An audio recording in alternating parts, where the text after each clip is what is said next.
botanique, moi je voyais les violettes très jolies telles qu'elles étaient. Et puis j'ai eu une leçon de botanique. Alors on m'a expliqué comment c'était, les petits canaux, tout ça, les couleurs. C'est une question, la couleur c'est une question d'onde, etc. Et puis tout d'un coup la violette est devenue moins jolie, quoi, parce que je savais ce qu'il y avait dedans. Le côté, je dirais pas positif, mais le côté féerique de cette aliénation, c'est qu'à un moment il y a un réenchantement du monde. Quand on est dans un état amoureux, la vie devient moins petite.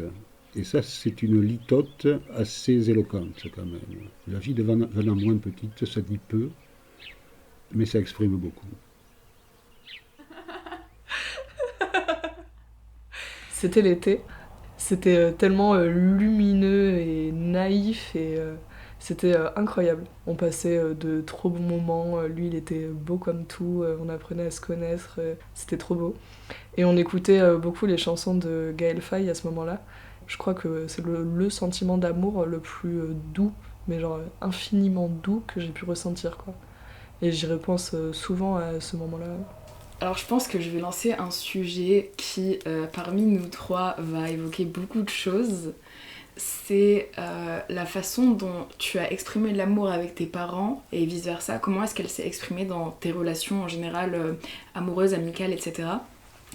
Et il y a une phrase qui a été commune à une de mes anciennes relations et à une phrase que ma mère m'a dit une fois, qui est, en 3 mots simplement, tu me dégoûtes. Est-ce que ça m'a influencé? Voilà. On le sait vraiment? Alors, Est-ce que quelqu'un, à un moment de sa vie, peut dire « voilà ce qui m'a construit » ? En général, non. je trouve ça fou parce que du coup ça me fait faire des parallèles en fait entre du coup les expériences que j'ai vécues à tout niveau sentimentalement. Et genre si c'était une musique ce serait un peu un truc à la Mitski / Radiohead, tu sais, un truc un peu tam, tam, tam, tam, tam, tu vois, genre un truc genre vraiment très grave avec des musiques ultra space. Tam,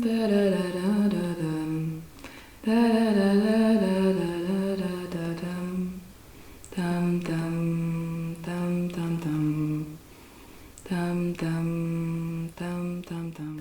Je pense qu'on est obligé de passer une fois dans sa vie, donc souvent son premier amour, sa première relation, on est obligé de la passer dans cette bulle un peu de passion, de toxicité, pour réellement se rendre compte de ce que c'est, parce que c'est quelque chose qu'on idéalise beaucoup. Enfin, moi, quand j'étais jeune, j'idéalisais énormément les relations très passionnelles, limite un peu conflictuelles, parce que c'était ressentir beaucoup de choses. Tu me fais sortir de ces choses. Je te fais sortir de ces choses. Oui, il y en a. Ça, c'est quand il était à Toulouse. Il y a longtemps que je n'ai pas touché ces lettres. Ça, c'était des trucs vers 59. Est-ce que amour et amitié, c'est différent? Je te les donne, les lettres?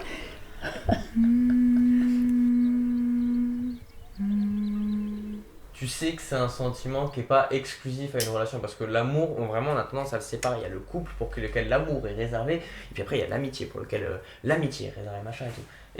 Et en fait, c'est juste un même sentiment. Je dirais notre génération, du coup ça se prête à notre sujet, on a réussi à confondre amitié et amour, tu vois. C'est un sentiment pour moi qui se partage partout à différentes ampleurs. Honnêtement, j'étais énormément dans l'acceptation et j'ai jamais été jaloux des autres personnes qui avaient une relation avec elle, et juste j'étais avec Ismène et j'étais content, elle était heureuse, j'étais content. Une relation, c'est bureaucratique de fou ce que je vais dire. C'est un contrat. Enfin en fait, je ferai en sorte que je me sente bien. Ouais, c'est ça. Tout simplement. Mais qu'est-ce qui pourrait, dans cette situation-là, te ferait sentir mal?